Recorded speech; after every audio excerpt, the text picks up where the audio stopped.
Hey everybody, it is Christy Love, founder and executive director of LeadHer, and we just wanted to come record a quick video, just share a really cool God story. You know, I think many times we look at the world around us and, you know, we look at scripture, we look at all these different things and think, man, God is so amazing, he's doing cool things, but taking the time to just hear really cool stories and celebrate cool stories of what God's doing in individual people's lives, as well as in different organizations and ministries like ours, it's just a really important thing that we take a moment and have a chance to do that. And so we wanted to do that with you, Hannah. Let me introduce to you guys Hannah Cameron. Hannah is getting ready in the next few days to make a big transition in her life. She's going to be leaving the full-time work world and transitioning into full-time ministry here on staff with us at LeadHer.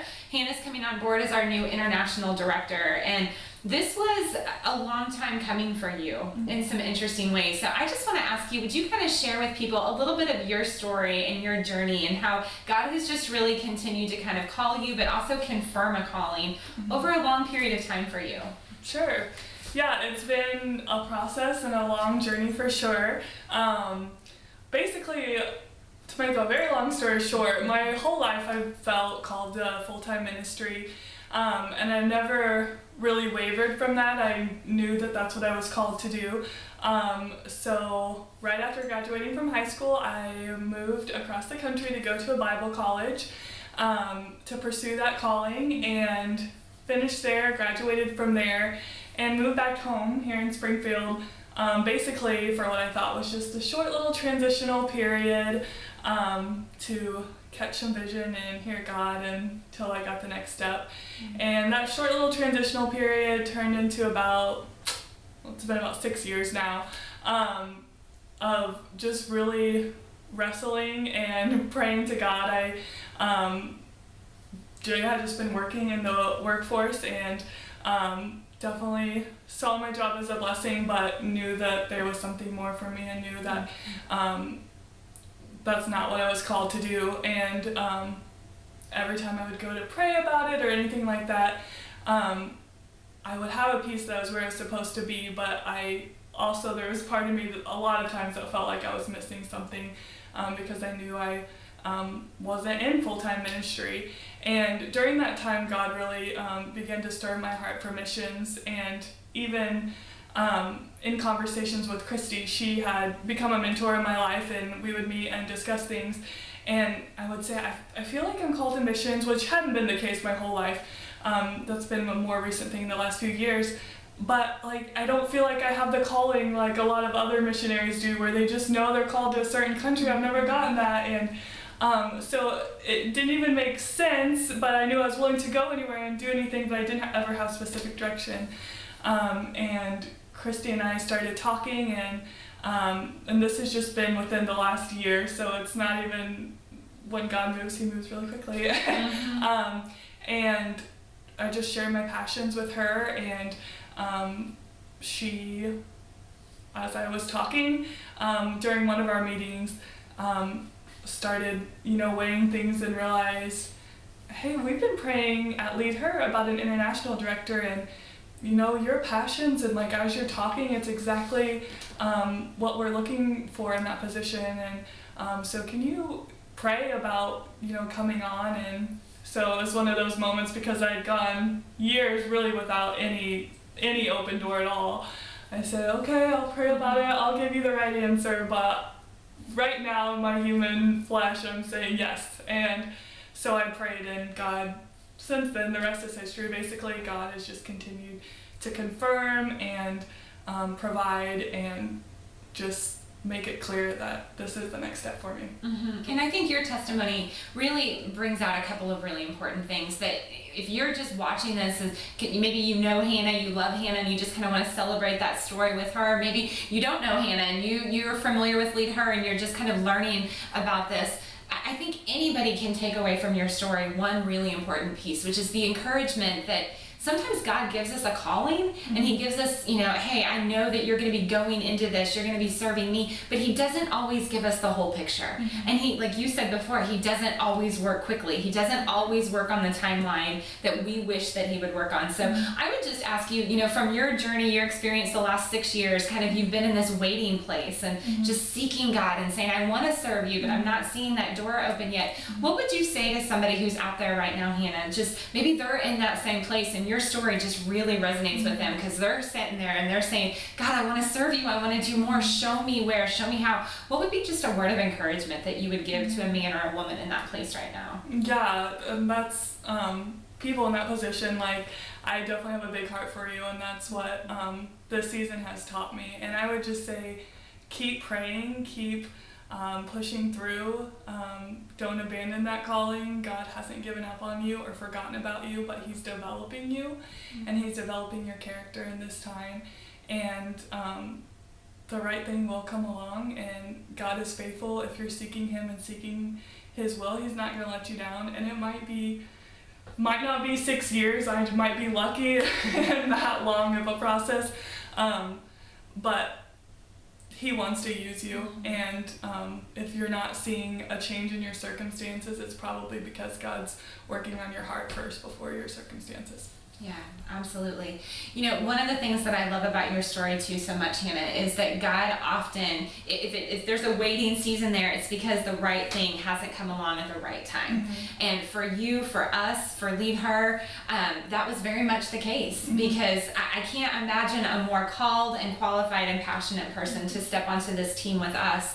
And really kind of where we're at as an organization is, right now we have about 26, 27 chapters around the United States and coast to coast in the U.S. And these chapters of women are meeting twice a month, and they're encouraging women of all different ages to grow in their faith, to grow in their leadership, to build connections outside of just the four walls of the church, but to build connections in their community across denominations, across incomes, across different age platforms, and all of these different things that tend to separate us as women. And we just really felt God really moving in our hearts that it was important that we expand that out, not just in the boundaries of the United States, but there are women all around this globe who need something like LeadHer to be digging into on a continuous basis, to continuously be challenging them to go deeper in their faith, to expect bigger of God, to go further in their obedience. And so we had tried some international chapters before and just really felt like we needed to pull the reins back on that. Timing wasn't right. Our vision, I don't think, was quite right at that time. And there's another lesson, because sometimes we think, okay, we know it's big, and we just try to charge right ahead. And I think we did that in some aspects. And so we pulled back out of obedience and prayed and just really trusted that at the right time, God would bring the right person. And I am so incredibly excited to have you stepping onto our staff here in just a week. You just got a few more days left at your job and coming over. And there are already women that are eagerly counting down for Hannah's first day, because they know that that means they're going to get the opportunity to start a LeadHer chapter in their area, in their country. And so you're going to be focusing first and foremost on the Caribbean. We've got some women that are really excited, really eager to get chapters launched and to work with Hannah and figure out how to do that in Jamaica and in the Bahamas. But you have other places on your heart. So talk to me for just a minute about kind of what you're looking forward to stepping into this role, getting to start to encourage and challenge women around the globe. Yeah, well, I am so excited. That's the word that comes to mind immediately. It's so exciting. It's also very big and a huge task, and a task that I, in and of myself, am so unqualified for, and so unworthy of, really. But I know God's called me to it, and I know that through him I have the power and I have the strength to help reach women worldwide. And that's what I'm most excited about, is the fact that it seems so impossible and so scary is what excites me, because I know that means God's in it. And that's what I'm most excited about. Whenever we were back just talking and going through those mentoring sessions, I remember saying to you in a meeting, I just couldn't live. I can't live with myself. I can't see ministry as just sitting in a church every Sunday. Like, I don't think I'm ever going to be content just to do that. And call that my Christian duty. Like, I can't do that. And and that's what this is. It's the same with LeadHer. As I'm involved in LeadHer and I see lives that have been changed from coast to coast here in the U.S., and it's so awesome. I'm still saying, but I'm not content with it just staying in the U.S. I can't turn a blind eye to women all across the world that need to hear this message, that need to join in community. And so yeah, it's really big, and like I get emotional when I talk about it because that's what I'm most excited about is seeing women that the rest of the world might not see, and calling them out into their destiny as a follower in Christ. Yeah, absolutely. You know, we talked a minute ago, you kind of being able to speak into in your story, really challenging people in that waiting place. But the other place where I think your example of obedience, both in waiting and then when you felt that call and God said, okay, here's your open door, you've walked through it despite the fact that you may be able to say, oh, I don't feel qualified. You know, there's a lot of us watching this video who say, I feel like God's asking me to do something, but I don't feel qualified for it, or I don't feel capable of doing it, or it doesn't make sense, it doesn't add up. And we can come up with all these reasons to not do something. And it's been exciting for me to watch you over this last year as you have just continued to pray and ask God to strengthen you and to help you overcome those doubts in yourself. But it's also been really exciting, and I'm going to share a story that you probably don't even know that I'm going to share, but I think this is important too, because this is a story to celebrate what God's doing, but it's also a story to be able to share and say, hey, here's a really cool way that you can come beside us in this story. You know, Hannah talks about she's leaving the workplace and she's leaving the marketplace in a traditional job, a 9-to-5 job with benefits, and it makes sense and it adds up on paper and it pays your bills. But she is transitioning into full-time ministry where that salary is not even 100% raised yet. We have been praying and working for the last 3 months and just really trusting that God would provide for you to be able to make this transition. And you felt very strongly that this was the timeline that He had kind of laid out for you in obedience. And so just a few days ago, you and I sat down and I had my business executive director hat on, and I was like, all right, Hannah, you know, here's the numbers. Here's how short we still are on a monthly basis. I'm going to put this in your ballpark, and you've got to make a decision between you and God what you need to do. And to be honest, you know, still about $1,000 a month in reoccurring monthly support that we're still praying and trusting in the next few days that God's going to close that gap, that He's got people out there that are capable of helping to support us as we grow into an international organization and reach women around the world with the gospel. But to watch you as we had that conversation, there was not even a question in Hannah's mind for her to be able to say, I know this is the line in the sand that He's drawn, and I'm going to step over that line in faith and believe that as I do, He's going to take care of that and whatever that looks like. And so I just want to ask you for one more second here, just kind of speak into someone who maybe is in a very similar place that you are, in that place where numbers don't add up and maybe the salary isn't there, kind of like what we're dealing with right now, but not letting that stop you from being obedient. What would you say to that person right now?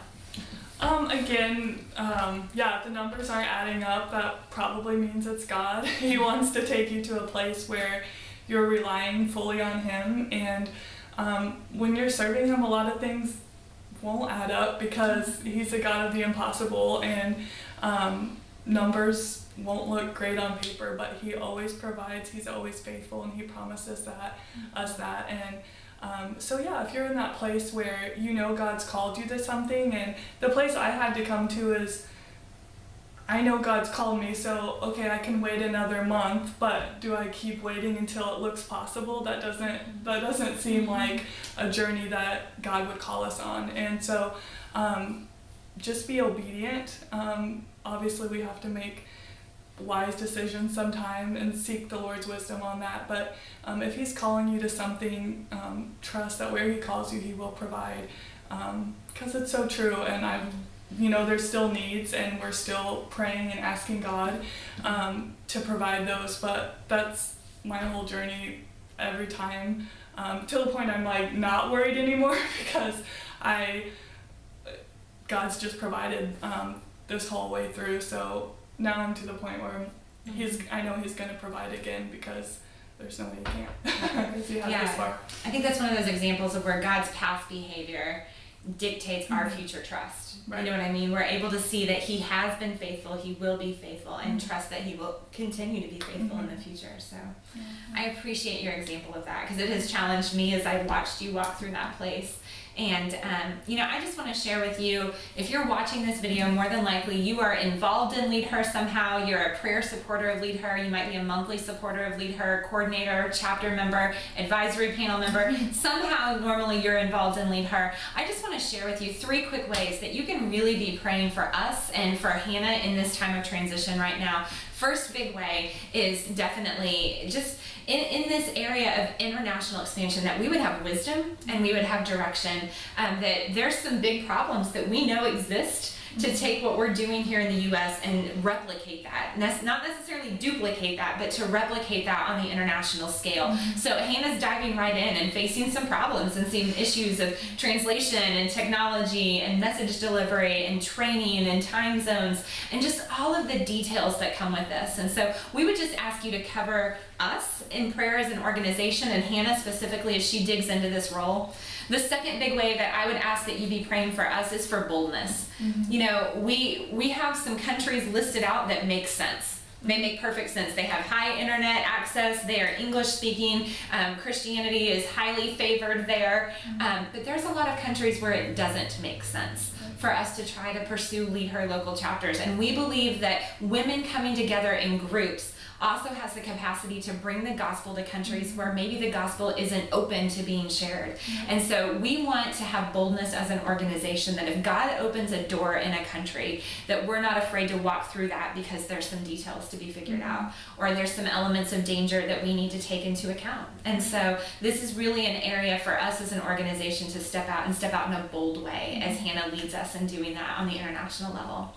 And the third and the final way that I would really ask for very tangible and practical prayers right now, especially in the next 2 weeks, are very much for financial provision. We mentioned it. $1,000 in monthly support is still what we're working to get in these next few days. And none of us are really worried, because we all believe that God's not going to call you to something that he's not going to provide for. And so we believe that whether through this means or through another means, he's going to take care of things. That I would just invite you to be praying for us, that we have faith to stand strong in that place of need, because that can be a tempting place, a hard place sometimes. But I would also ask that you just pray for us, that God would bring those people alongside our organization, that he would raise up people who believe in our vision of challenging women and encouraging women to go deeper in their faith, to be the leaders that they are called to be, to impact their families and their churches and their communities and their spheres of influence for his kingdom and for his glory here in the U.S. and around the world. So, and you know what? And I would also say this, if that resonates with your heart,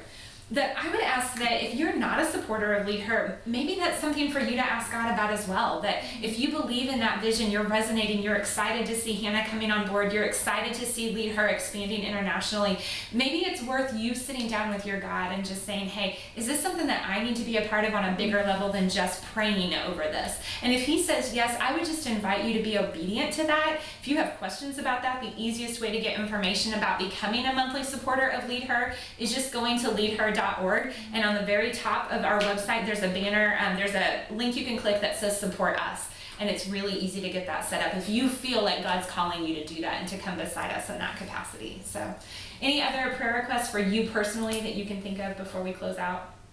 I think you probably covered it all, but just be praying for me, because I definitely need it, and boldness and just faith, that my faith will continue to remain strong as we set out to do impossible things. So awesome. All right. Well, thank you guys so much. Hannah, thank you for sharing your story. Thank you for being willing to walk that story out, to share that walk, because I have no doubt it's challenged me as I've walked it with you. I know that it's challenged others as they've listened to you share a little bit of that story, and I know you'll have more chance to share as God continues to work out that story. It's not finished by any means. It's really just the beginning. So we're excited to keep sharing that with you, excited for you to stay in touch with us and watch what God does on an international level through Hannah's obedience and LeadHer. So thanks, everybody. thank you.